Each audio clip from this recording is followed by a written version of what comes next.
Hello, everybody, and welcome to the Making Seamless Sales Show. My name is Art Fromm, and this is the debut show. So I am very glad that you're here. Thank you for joining live. If you are live and you would like to drop in the comment where you're calling from, I'd love to hear that.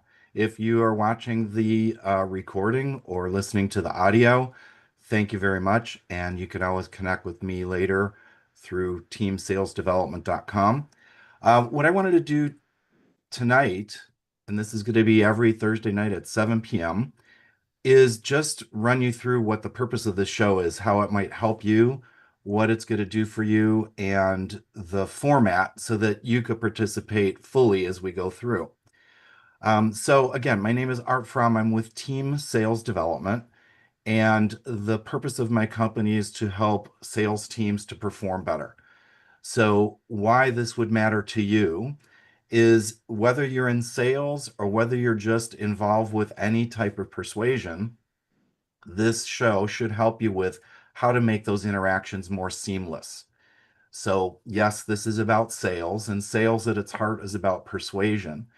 And as such, we are all involved with persuasion in one way or the other, whether it's actually selling a product, a piece of equipment, a solution, or just persuading somebody to try to do something that you feel is appropriate for them or that you would like them to engage with. So why this matters to you, what I would say is no matter who you are or what walk of life you're from, and by the way, in the chat, if you also want to put what your job function or your job title is, this is going to help you be more successful with a win-win outcome. You're going to hear me talk about that a lot. That's a big theme that I have in terms of sales, because sales can sometimes be a maligned topic. Many people try to avoid salespeople. And I can understand why. I've had some salespeople in the past that were just too pushy or just didn't, seem to care about what I wanted. We've all run into the salespeople in the, you know, supermarket. Well, maybe not a supermarket, but in a department store, a clothing store, a shoe store that are like, hey, can I help you? And they may be very pushy. That's not what we want to be. So whether we're trying to persuade somebody or sell something, we want to be helpful. We want a win-win outcome. So why would this show matter to you? And why might you want to be interested in attending either live or joining in the recordings as they come out each week? Well, I believe first and foremost is that it will help you to be more successful with having those relationships that allow you to be more persuasive. And if you're in a sales role where you truly are selling something, you've got a solution that you're providing, it should allow you to generate more revenue. It should allow you to increase your margins so that you don't have to discount in order to sell. And it should allow you at a personal level to have more recognition, more success, and things like that. So even if you are just trying to persuade somebody about something, maybe you're on a committee or maybe you're in charge of a group of people, perhaps you're a manager and there are things that you'd like them to do in a certain way, or maybe things need to change, this should allow you to have more success with that type of an approach. I also feel like from a personal value perspective, this will give you more personal value. So if you're looking to develop your career, if you're looking to move on maybe to another career opportunity or something like that, these are some of the techniques and some of the approaches that will be able to help you do that. So, who is this for? Who could benefit from that? Again, anyone that's in sales, and whether you're persuading somebody about a group of where they should go or what you should do, perhaps you're trying to pick what movie you want to go to with a group of friends or what restaurant to go to, or you're trying to decide on a vacation that you want to go to, or you're working with clients who you know can benefit from your solution. These are all things that will help you. If you are selling yourself, so many people, a lot of colleagues that I have are working on things like helping others. They do coaching and those types of things. So you're selling yourself, not just some services, but really what your knowledge is and things like that. This will help you as well. Where this really excels and my sweet spot is very, very complex sales, supply chain, software, telecommunications, IT, those types of things that involve longer sales processes and more complex buying decisions where you typically are involved with five, six, seven, eight, maybe even 12 different decision makers, that's where the full methodology that I offer really excels. However, at the same time, many of the concepts that we're going to use are very simple in ways that could be used in other applications. So I'm going to try to do a combination of both, where whatever type of persuasion you're involved with, it can help you in either one. Now, some resources that you can explore. The name of this show is Making Seamless Sales, and I'll address the elephant in the room right away here, is that this is designed after and patterned after my book. So let me just say, I'm not trying to sell my book. This is not about book sales. You don't make money off of book sales. This book, if I could just back up a little bit, this book is the culmination of 40 years in my career where I was initially a customer and a consumer of technology. Then I was involved in sales and sales management roles. And for the last 25 years or so, I've been involved with sales enablement. So I've done all those different roles. And what this book and what this show is about is to share with you. I want to give back. I want to help you with a very unique perspective in terms of the way that I've experienced sales and selling and enabling sales to help you with that and get, little pieces that you can utilize in whatever aspect you'd like to. So the book itself, yes, that's part of this. And I'll show you during the break how you can have more access if you're watching on any of the feeds. And certainly if you go to the talkradio.nyc website, you'll see in the show notes and in the other descriptions, other ways you can get at that information. So it's about sharing with you. Now, just very, very briefly, and this is more so that you know how you could pick my brain, which, by the way, I do want to have you participate. So if you're on any of the live streams, there's a way you can connect, and Jesse is watching those feeds and will relay to me any comments or questions or anything you have. The show is going to be divided up into three main segments. The first segment is going to be sharing a little bit. Now, tonight I'm using that for the introduction to the whole series and the whole show. Normally, for the next show we're going to do in 1 week, I'll share with you some insights, maybe a situation that I saw, maybe something that I encountered, and certainly something to help tee up the subject for that show. The middle part of the show is going to be a guest. So it will be a guest that is either, a colleague of mine that's also helping with these things, somebody that I've learned from. Certainly it will be some guest that you will learn from in terms of their experience and having implemented some of these things or having experience with it. And then the third part, the final part of the show for maybe the last 10 minutes or whatever, is going to be answering your questions. If anybody's been around long enough, you might remember Dear Abby in the newspaper. That shows you how long ago that was. But the idea with Dear Abby is, you could write in a question like, "Hey, I'm having this problem," or "Here's a situation that I'd like some help with." And when that happens, then the response comes. So what I would like to do is offer the opportunity for any of you, and maybe I just thought of this actually when I was going through what I was going to talk about tonight. Maybe it's like the Dear Artie part of it. I don't know. It's a little corny, but maybe catchy. But Dear Artie, here's a situation I'm in. What do you think about this? Or you might just be curious about some aspect of the book or some aspect of consultative selling. So those are the types of things that we'll do is for the show. And therefore, just very briefly, to wrap up this segment of the introduction, I did start as actually a mechanical engineer, and I got involved with the software space very, very quickly because it was new technology at the time in the early 80s. I was fascinated by what the possibilities were. And I shifted to implementing systems inside of the companies I was working for.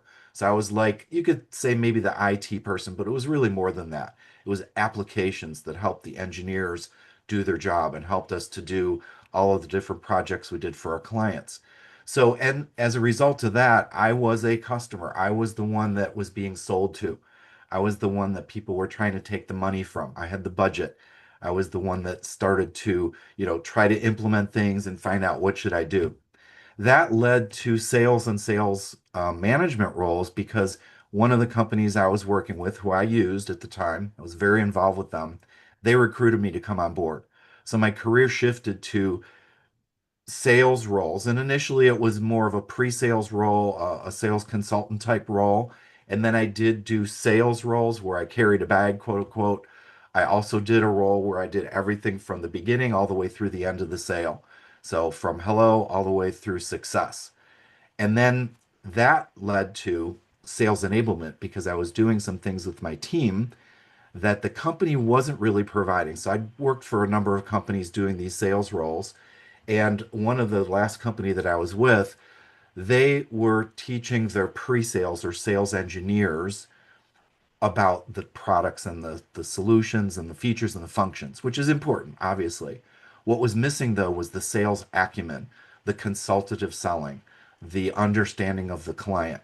So I started to do that with my team, and my company liked it so much, they said, let's go ahead and move you into sales enablement. So they moved me into sales enablement, and this goes back 25 years ago inside the company. I was doing sales enablement roles inside the company to help all of the rest of the sales engineers and the salespeople with some of that consultative selling aspects. Then in around 2004, I wound up going on my own and actually joined a global learning company. At that global learning company for about 3 years, I was also doing sales roles, and that's where I met one of the partners that I want to talk with you about. And he's going to be my special guest next week. Actually, we've known each other for over 20 years. And then I ultimately went on my own since 2009 with team sales development. But we're coming up to a break here, so I just want to tease you a little bit with the book. I'll explain when we come back from the break why this is called Seamless Sales and why this says the SE and the AM is capitalized here. That has to do with the methodologies that I'll talk about and also some of the insights that I can give you. By the way, Steve Bistritz, John Kerr, and Peter Cohan are three partners that I've been working with that I'll talk a little bit more about when we come back from the break, who helped me with my career and are key parts of my overall portfolio. They also wrote forwards for the book. So let's go ahead and we'll transition into the first break here. So I'll see you back in a minute or two. Are you a conscious co-creator? Are you on a quest to raise your vibration and your consciousness? I'm Sam Leibowitz, your conscious consultant, and on my show, The Conscious Consultant Hour, Awakening Humanity, we will touch upon all these topics and more. Listen live at our new time on Thursdays at 12 noon Eastern Time. That's The Conscious Consultant Hour, Awakening Humanity, Thursdays 12 noon on talkradio.nyc. Are you a high-achieving, growth-oriented leader? Are you interested in developing your authentic leadership while creating a healthy, inclusive workplace? Hi, I'm Dr. Mira Brancu, host of The Hard Skills on talkradio.nyc at 5 p.m. Eastern on Tuesdays, where we discuss how leaders develop the hard skills needed to make a greater impact. We interview experts, have live coaching, and tackle these challenges. Listen to The Hard Skills on Tuesday at 5 p.m. Eastern on talkradio.nyc. Are you a purpose-driven individual looking for deeper healing, clarity, and growth? Welcome to the Expansion Room, a transformative space for purpose-driven individuals. I'm Siobhan Larice, host, licensed therapist, and coach. Join me every Wednesday at 5 p.m. Eastern Time on talkradio.nyc. You're listening to Talk Radio NYC. Uplift, educate, empower.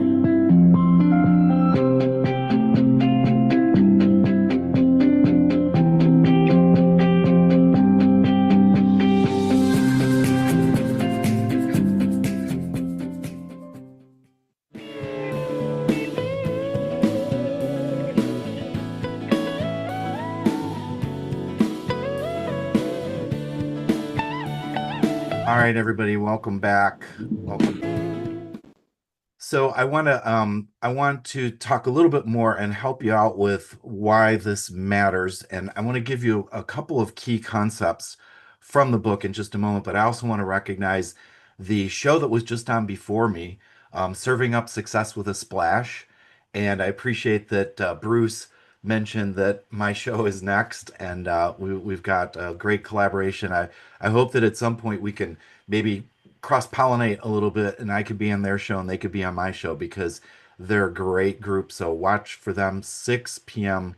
Eastern on Thursdays. And their shtick is that they make a drink during their show. So that's what it's about. And tonight's drink had to do with clarity.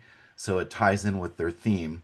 But I said I can't do their drink until after my show. So anyway, thanks for them for making that call out, and back at you. All right. So a little bit more about the book and why this might matter to you. And again, if you are in sales, pre-sales, business to business type sales, complex sales, this is really going to resonate for you. And then, as I said, I'll take some of these topics and make it, we'll talk about that in just a couple minutes. Take one of these complex topics and make it something useful for anybody. But just a moment about the book and why I called the show what I called it. Making Seamless Sales. I started this out because I noticed through my career that, well, let me back up a little bit for those of you that might not be familiar.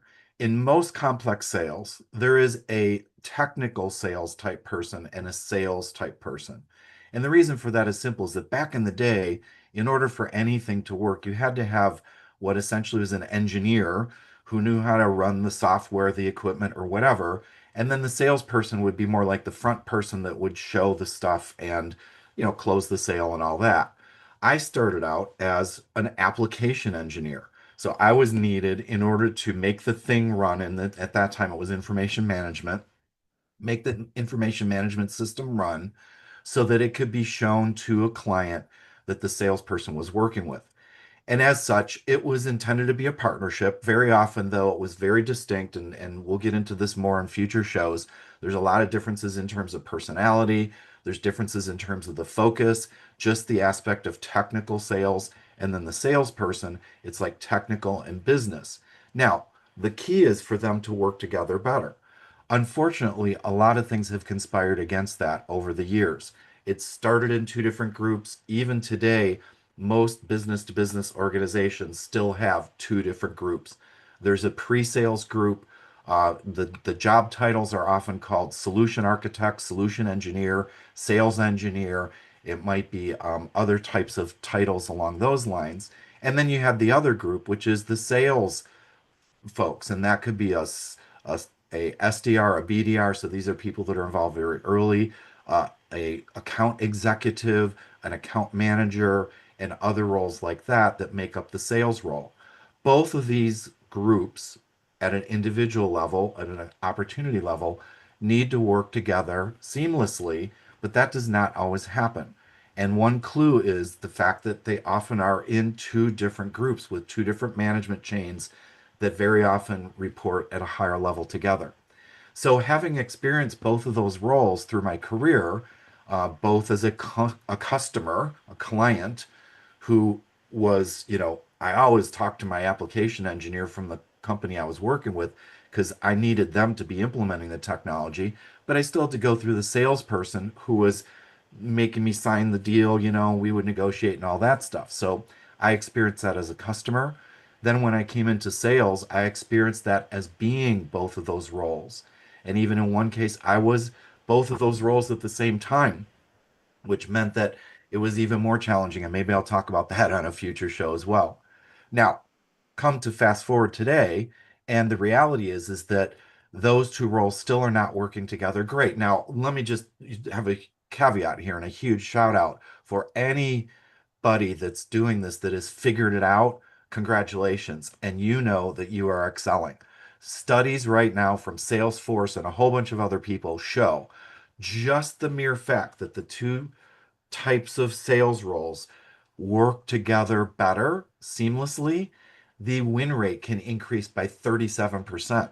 Now, that's with really not much else changing, just those two roles coming together more seamlessly.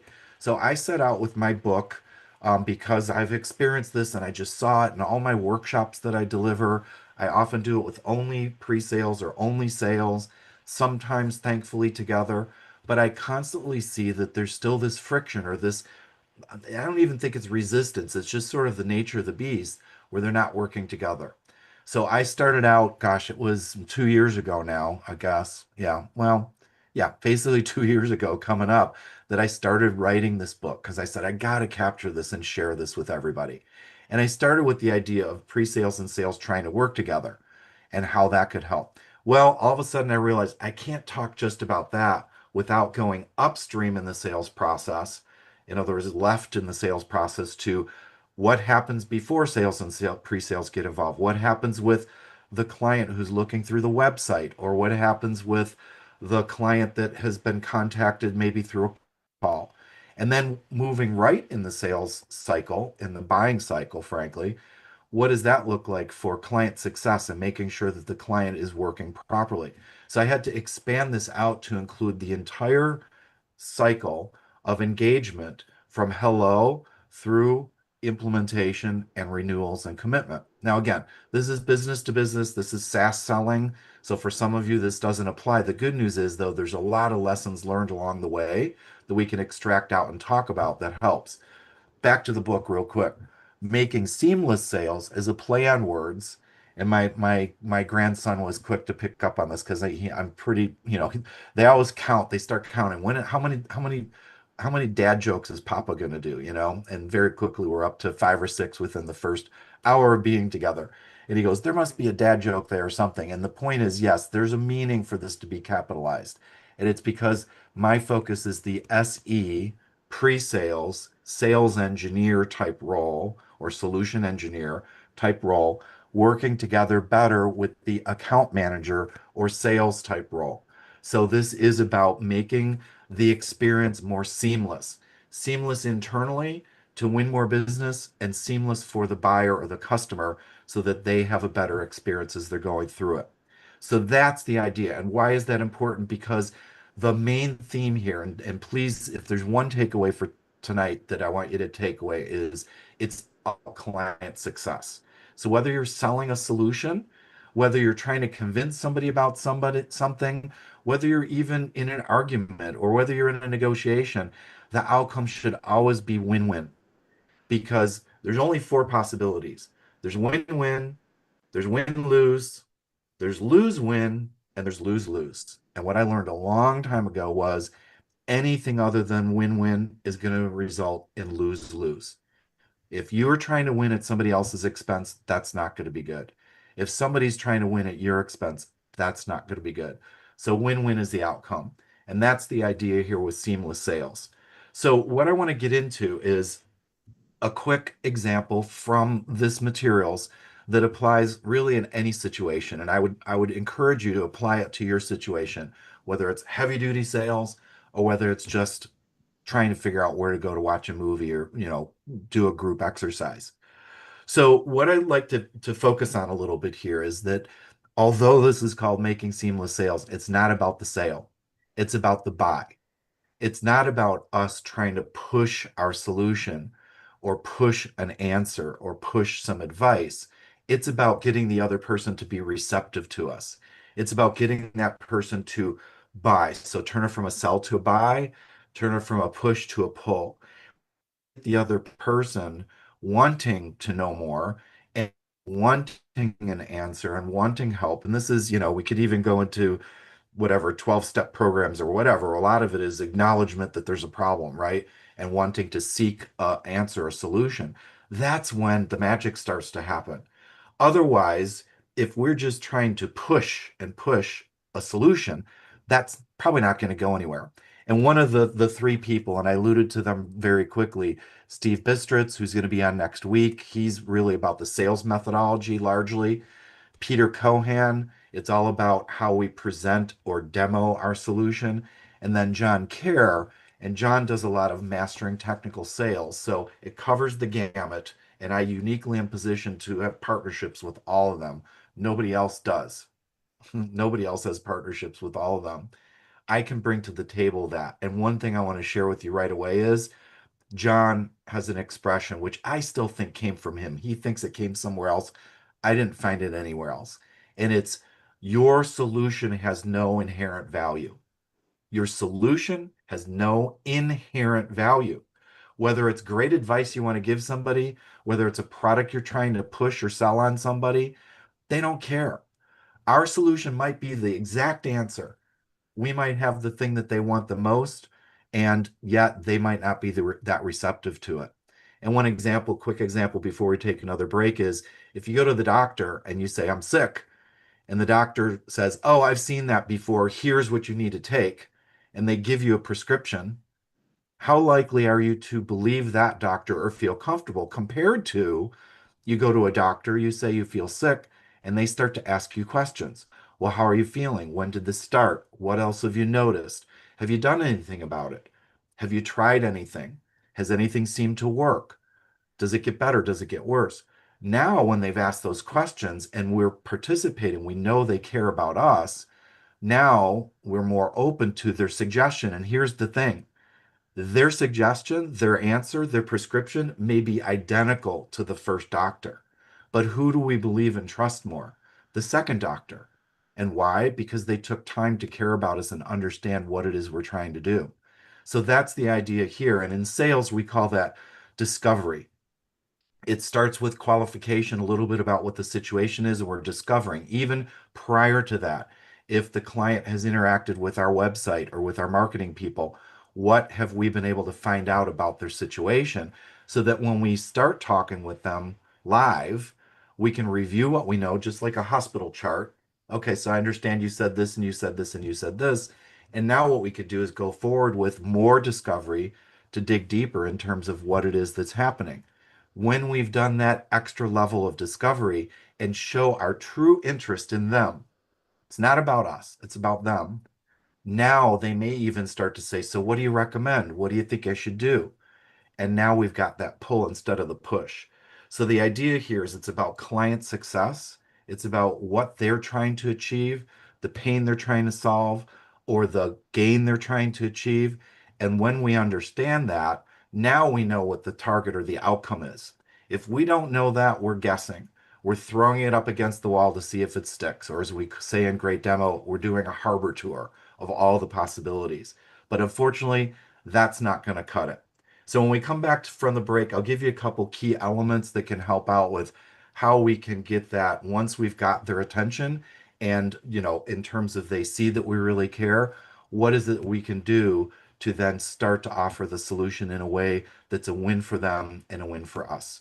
So we'll be back in about a minute or two and we'll continue with that discussion. Misalignment within your sales team or with a client stalls deals and creates unnecessary friction for you and the client, resulting in up to 37% lower win rate. If you're in pre-sales, sales management, or sales enablement, and you'd like to increase revenues, win rate, margins, client satisfaction, and stay competitive, this show is for you.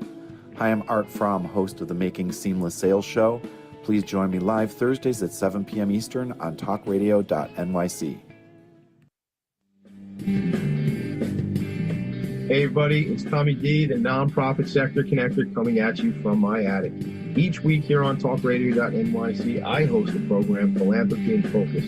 Nonprofits impact us each and every day, and it's my focus to help them amplify their message and tell their story. Listen each week at 10 a.m. Eastern Standard Time until 11 a.m. Eastern Standard Time, right here on talkradio.nyc. Hi, I'm Linda Marsanico. The A Train to Sedona is a memoir about my journey to love and compassion. It's also the name of my new broadcast on Wednesdays at 12 noon. When we are spiritual, we embrace possibilities and ideas, which strengthen our mind, body, spirit, health, and wisdom. On the A Train to Sedona broadcast, I plan to interview guests who embrace these expansive practices. Join us on Wednesdays at 12 noon on Talk Radio New York City. You're listening to Talk Radio NYC at www.talkradio.nyc. Now broadcasting 24 hours a day.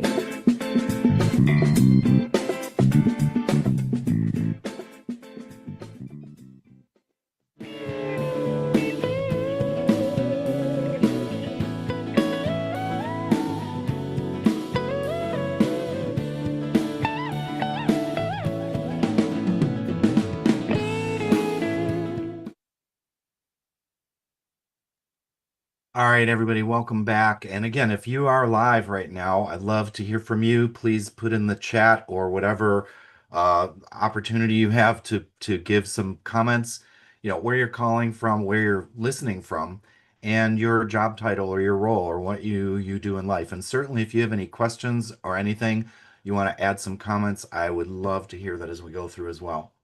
So what we were talking about was the idea of making the sale seamless, but really making the buy seamless and making the decision seamless. So once again, whether you're persuading somebody to go somewhere or you're trying to sell a million or billion-dollar deal, all these things are applied to the situation. And the key point was our solution has no inherent value, which means we need to find out what value they see. Why would they care about our solution? In the case of the doctor that I gave, it was about we were feeling ill. We had a problem. We didn't feel well. We wanted to get better. And we trusted the doctor who, asked more questions and learned more about us. So let's jump a little bit to a relatively simple formula that has many complex permutations to it, which I've covered in the book in great detail. And that is a very simple formula of what is value. So, what is value? And in my workshops, I often like to ask this, what do you think is value? And I get all kinds of different answers like, well, something that means something to me, something that I like, something I can use, and all that. And that's all true. I define value as the intersection of the needs that a client has. So let's talk about a sales situation. So we're trying to sell a solution. We're trying to convince somebody that, the what we offer is what they can benefit from. What we want to do is first find out their needs. So if you think of a Venn diagram, think of the right side of the Venn diagram being the needs collectively. Now, those needs could be all kinds of different things. It could include things that we might be able to help with. It'll include things that we definitely can help with, even as we start asking the questions the way a doctor would do to do the discovery. We can ask questions that might lead to somebody understanding there's things that they might need that they hadn't have thought about. Now, we're not proposing anything yet. We're just listening and we're asking questions about their needs to find out what their situation is. On the other part of the Venn diagram, think about a circle that is overlapping with the needs, but that circle is our potential solutions. All the possible things that we could offer that we might be able to help them with, but we're not sure yet which things would matter. I have many clients that offer multiple different things. I've got some clients that offer, like a supply chain client, for example, they offer everything from, let's say, design through manufacturing all the way through refurbishment. Those are very distinctly different needs. And depending on who they're talking with, that client may or may not need all that stuff. And one thing for you to think about maybe is some homework is what types of things do you offer and what categories do they fit in? So the overlap of the needs of the client on the right-hand side and the solution that you offer, that overlap in the middle, which may be small or it might be big, that's the only part that your client or your buyer cares about. They don't care if you have a dozen things that they can't use. And frankly, they don't care if there's things that they need that you can't help.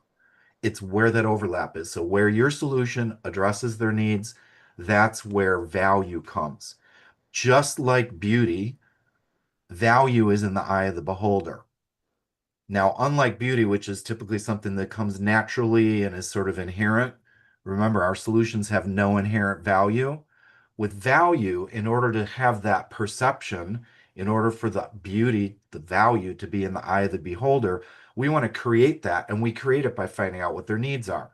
And generally speaking, again, I don't want to go too deep on any one of these topics to give you a good takeaway for today, but generally speaking, the needs, what they are saying that they need, that's going to be things like, for example, pain, a problem they have, or a gain, something they're trying to achieve. And our solutions could be a variety of things that address that. So that's the overlap of the needs and the solution. Where that overlaps is value.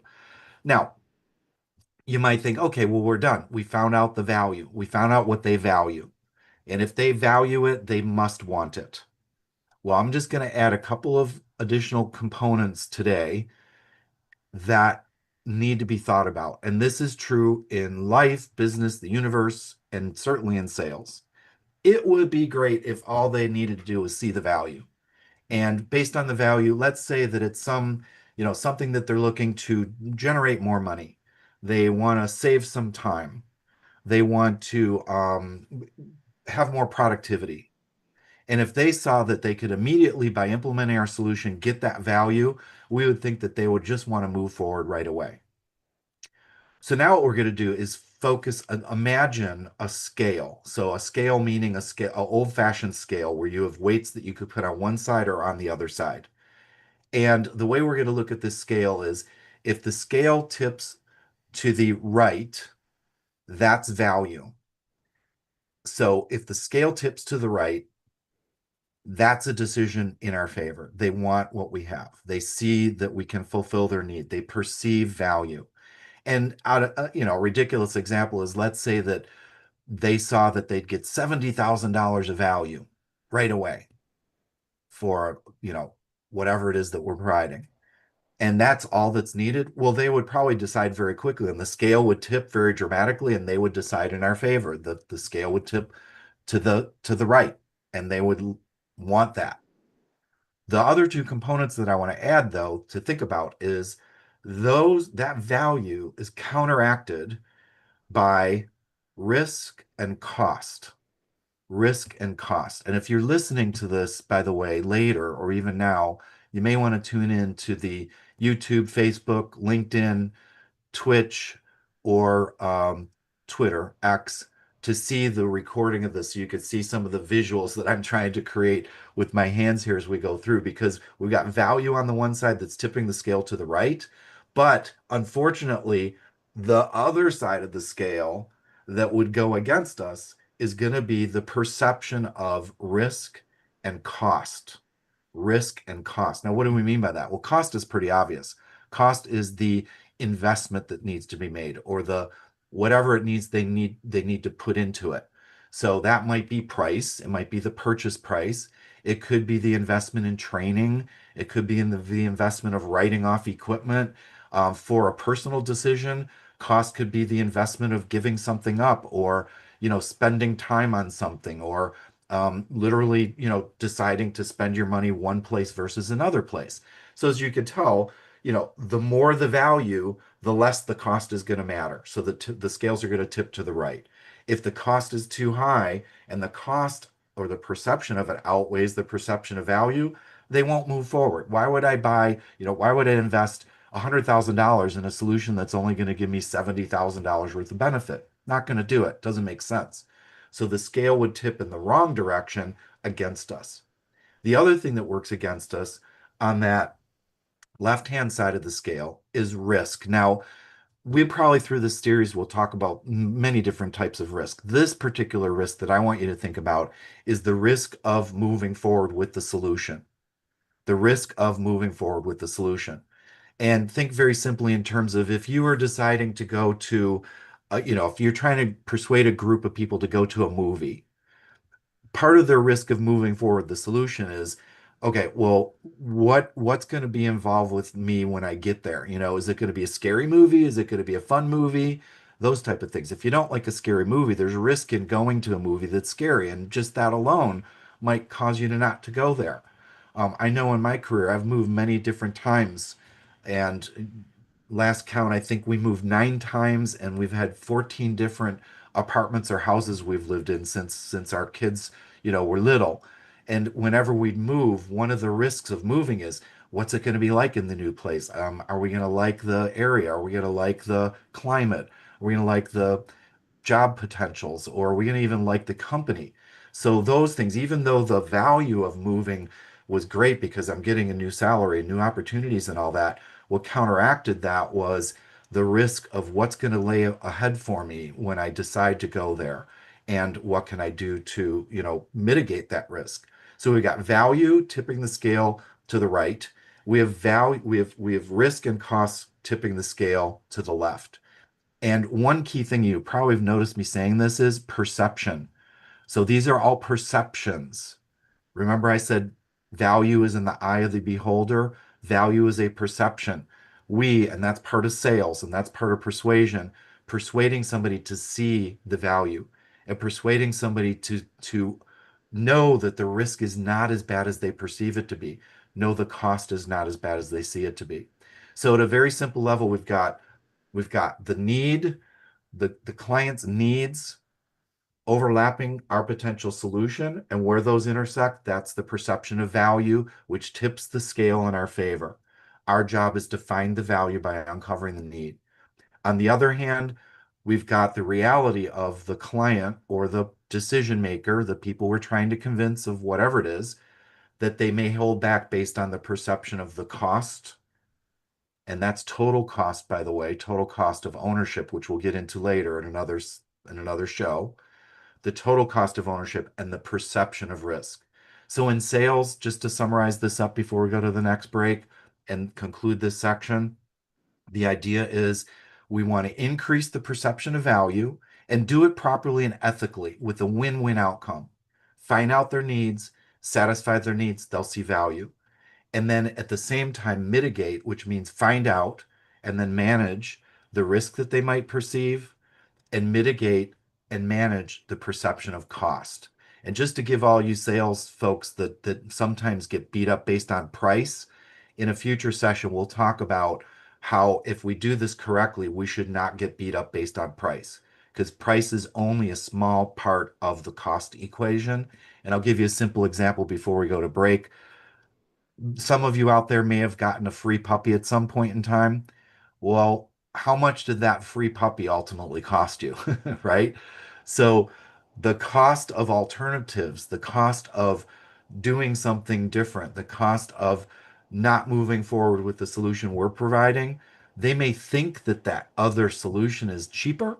They may think or want a lower price from us because they can get it cheaper somewhere else.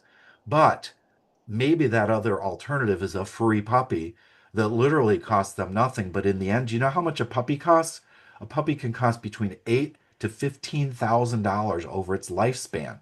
So while they thought the other alternative instead of us was cheaper because the price was cheaper and they want us to do a cheaper price, the reality is it might cost them more in the long run. So that's a simple equation to think about. Dissect it into value, cost, and risk. Find out the value, figure out ways to mitigate the cost and the risk, and that will allow you to maximize the value and tip the scales in our favor. When we come back, we'll wrap up with the last section, which I'll answer some viewer questions. So I'll see you back in about 2 or 3 minutes. On Frank About Health, we're not just talking healthcare. We're managing disruption and innovation. Over the last 4 years, I've taken you from epilepsy and COVID to mental health, caregiving, and now the front lines of healthcare transformation. Stay tuned for a healthier future as we bring on the innovators, professionals, storytellers, and advocates who show you how to own your healthcare every Thursday at 5 p.m. Eastern Time on talkradio.nyc. Are you a conscious co-creator? Are you on a quest to raise your vibration and your consciousness? I'm Sam Leibowitz, your conscious consultant, and on my show, The Conscious Consultant Hour, Awakening Humanity, we will touch upon all these topics and more. Listen live at our new time on Thursdays at 12 noon Eastern Time. That's The Conscious Consultant Hour, Awakening Humanity, Thursdays, 12 noon on talkradio.nyc.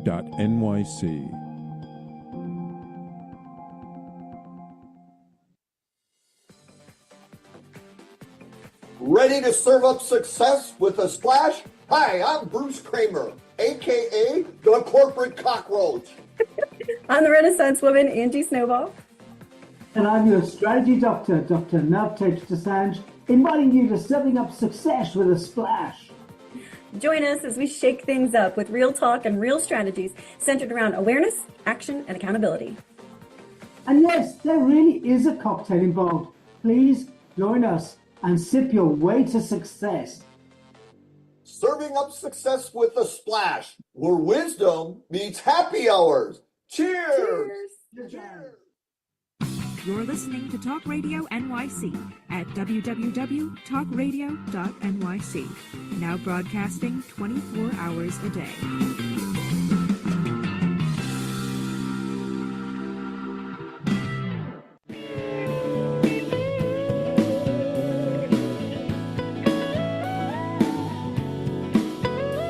All right, welcome back. Welcome back, everybody. And that last commercial was the folks that I was talking about, the team at Serving Up Success with a Splash. Great bunch. Right before my show here at 6 p.m. Eastern, followed by my show at 7 p.m. Eastern on Thursdays. All right, so where we left off was the idea of some simple components to think about when it comes to how we persuade people to make a decision, and in sales, how we show the value that makes it worth the investment for them to move forward with our solution. And why that matters is because you will be more successful in your negotiations. You will have a better win-win outcome. People will understand that you're genuinely caring about them. And also, of course, you'll make more money if you're on commission. You'll be more successful and you can have more flexibility and mobility in terms of what you're trying to do. So, with that in mind, I wanted to address a question that often comes up that, and again, please follow the links that are in the show notes.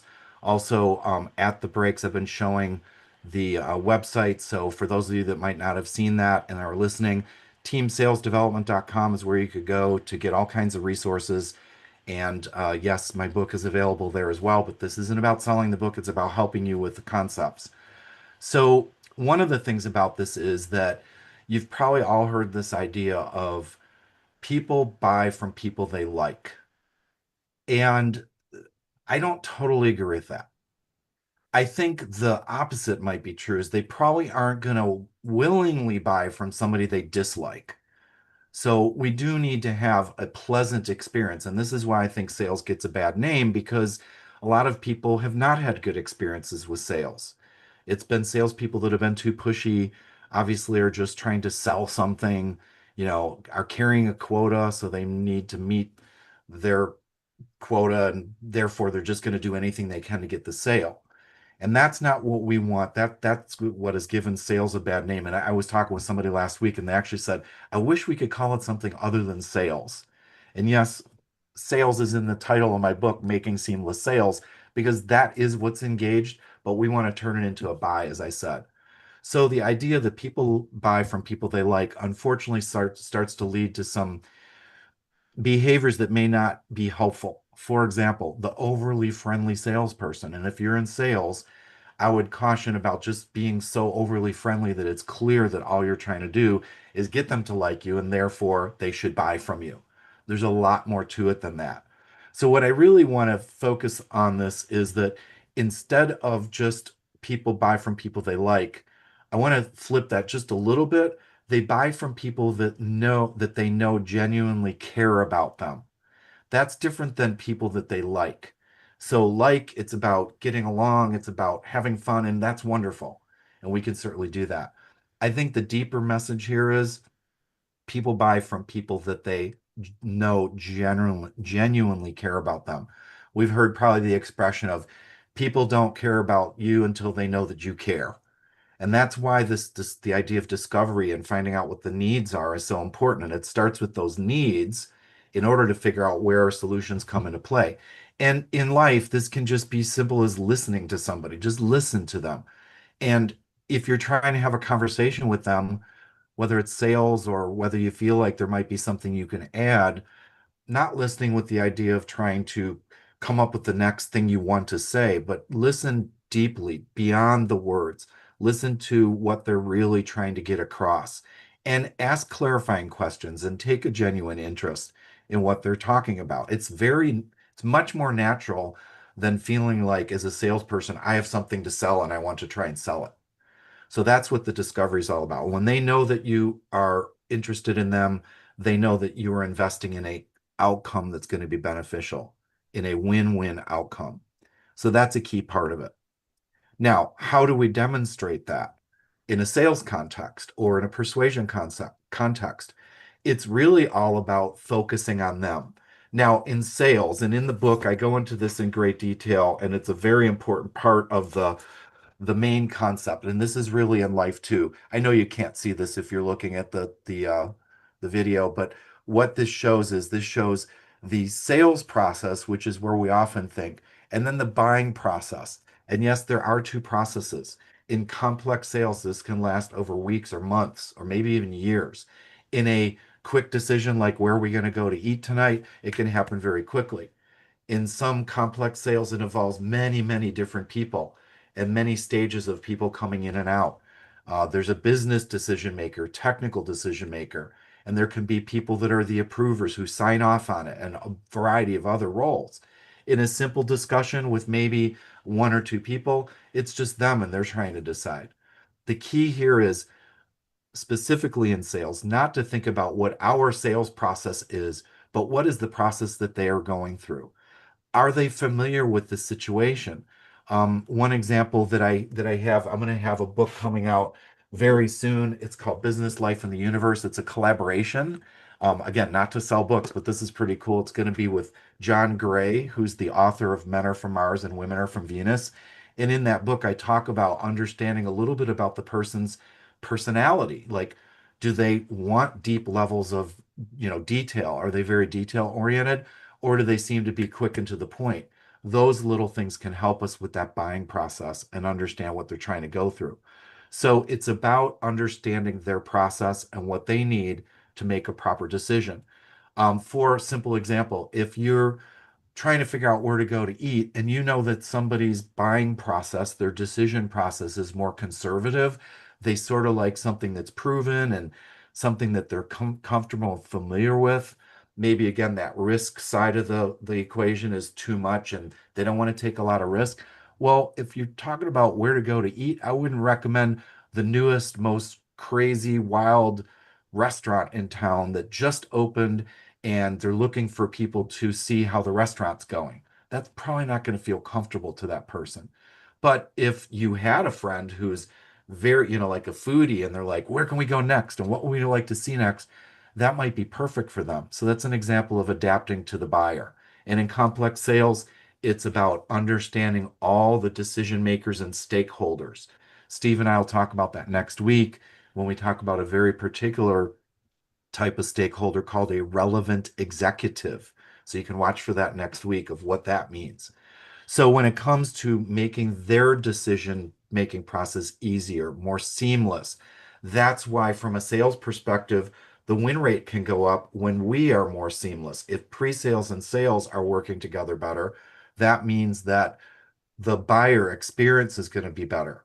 And even as they transition from maybe doing some self-study to getting involved with the person to then talking with client success, the buyer process is so much more important. But you know what? Every time I ask salespeople, where do they get involved on that little diagram, they always point to the sales process. They almost never, they always point to the sales process because that's the way we think, the way we're selling, instead of pointing to the buying process and what the buyer's doing. So one hint there in terms of how do you make a genuine sale is focus on them and what they are going through. Even if you've received a request for proposal, they didn't just come up with that overnight. There was something that happened. Let's find out what happened. And then finally, because I've mentioned this multiple times, really at its core, sales is about persuasion. Sales is about influence. And so the question comes up, what's the difference between persuasion and manipulation? Persuasion is about changing perceptions. So I'm changing the perception of value. I'm changing the perception of cost and risk. Manipulation is that we try to trick them or we run a sale.